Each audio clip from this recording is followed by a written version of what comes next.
రచించిన చివరి మాటలు ఇవే. యెషయి కుమారుడగు దావీదు పలికిన దేవోక్తి ఇదే. యాకోబు దేవుని చేత అభిషక్తుడై మహాధిపత్యము నొందిన వాడను, ఇశ్రాయేలు స్తోత్ర గీతములను మధుర గానము చేసిన గాయకుడగు దావీదు పలికిన దేవోక్తి ఇదే.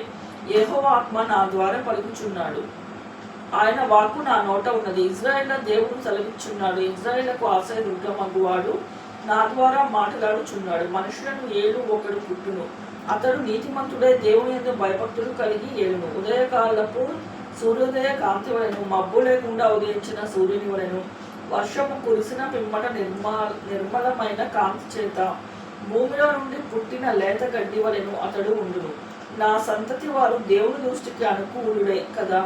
ఆయన నాతో నిత్య నిబంధన చేసి ఉన్నాడు. ఆయన నిబంధన సర్వ సంపూర్ణమైన నిబంధనే, అది స్థిరమైన దేవునికి పూర్ణానుకూలముగా అది నాకు అనుగ్రహింపబడిన రక్షణార్థమైనది. నిశ్చయంగా ఆయన దానిని నెరవేర్చును. ఒకడు ముండ్లను చేత పట్టుకొనుటకు భయపడినట్లు దుర్మార్గులు విసర్జింపబడుతురు. ముండ్లను పట్టుకొని వాడు ఇనుప పనిముట్లనైనను బల్లెపు కోలనైనను వినియోగించును కదా. మనుషులు వాటిలో దేనిని విడువక అంతని ఉన్న చోటనే కాల్చివేయుదురు. దావీదు అనుచరులలో బలాఢ్యులు ఎవరనగా మోషే బెత్షెబెతను ముఖ్యుడగు తమ్మోనీయుడు. అతడు ఒక యుద్ధంలో 800 మందిని హతం చేశాను. అతడి తరువాతి వాడు అహోహీయుడైన దోదో కుమారుడైన ఎలియాజరు. అతడు దావీదుకు 3 బలాఢ్యులలో ఒకడు. యుద్ధంనకు కూడి వచ్చిన ఫిలిస్తీన్ల ఇశ్రాయేలుకు తిరస్కరించిన ఢీకొని వచ్చినప్పుడు ఇశ్రాయేలు వెళ్ళిపోగా అతడు లేచి చేయి తిమ్మిని కత్తి దానిని అంటుకొని పోవు వరకు ఫిలిస్తీన్లను హతం చేయుటకు వచ్చాను. ఆ దినమున యెహోవా ఇశ్రాయేలుకు గొప్ప రక్షణ కలుగ చేశాను.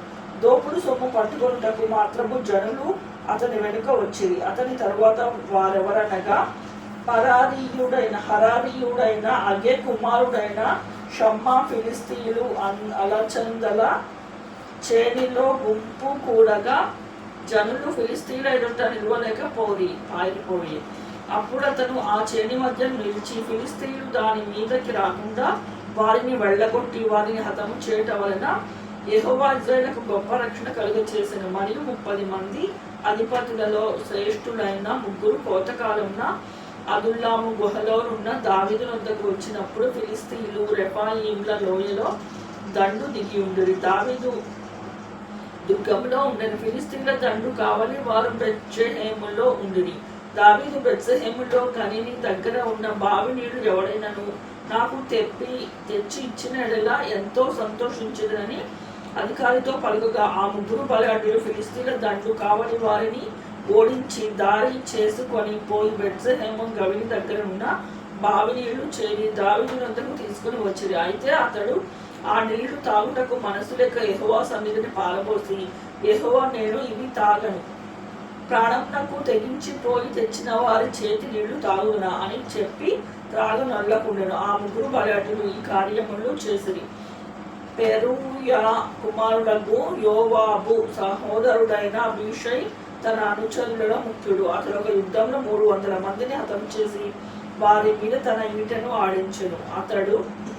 ఇతడు ఆ 3లో పేరు పొందినవాడు. ఇతడు 30 మందిలో గనుడై వారికి అధిపతి ఆయన. కానీ మొదటి 3లో సమానుడు కాకపోయాను. మరియు కబ్సెయేలు ఊరి వాడే క్రియల చేత ఘనత నొందిన ఒక పరాక్రమశాలికి పుట్టిన యెహోయాదా కుమారుడైన బెనయా అను ఒకడు ఉండెను. అతడు మోయాబీయుల సంబంధులకు 2 సూర్యులను హతం చేశాను. మరియు మంచుకాలమున బయలు వెడలి బావిలో దిగియున్న ఒక సింహమును చంపివేశాను. ఇంకను అతడు సౌందర్యవంతుడైన ఒక ఐగుప్తీయుని చంపెను. ఆ ఐగుప్తీయుని చేతిలో ఈటె ఉండగా బెనయా దడ్డు కర్ర తీసుకుని వాని మీదకి పోయి వాని చేతిలో నుండి ఈటె ఊడలాగి దానితోనే వాణ్ణి చంపెను. ఈ కార్యములు యెహోయాదా కుమారుడైన బెనయా చేసినందున ఆ 3 బలాఢ్యులలో అతని పేరు పొంది ఆ 30 మందిలో ఘనుడాయను. ఆయనను మొదటి 3లో సమానుడు కాకపోయాడు. దావీదు అతని సఖీకులలో ఒకనిగా నియమించెను.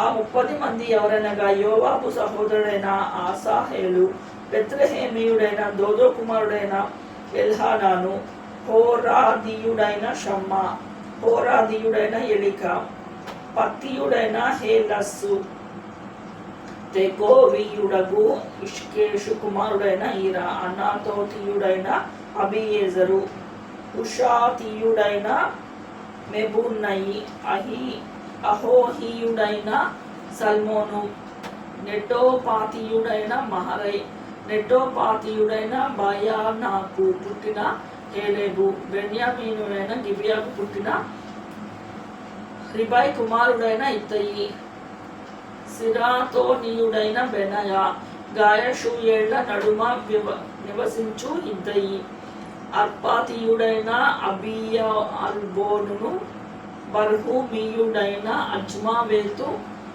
షయల్బోనీయుడైన ఎల్యహాబా, యాషేను యొక్క కుమారులలో యోనాతాను,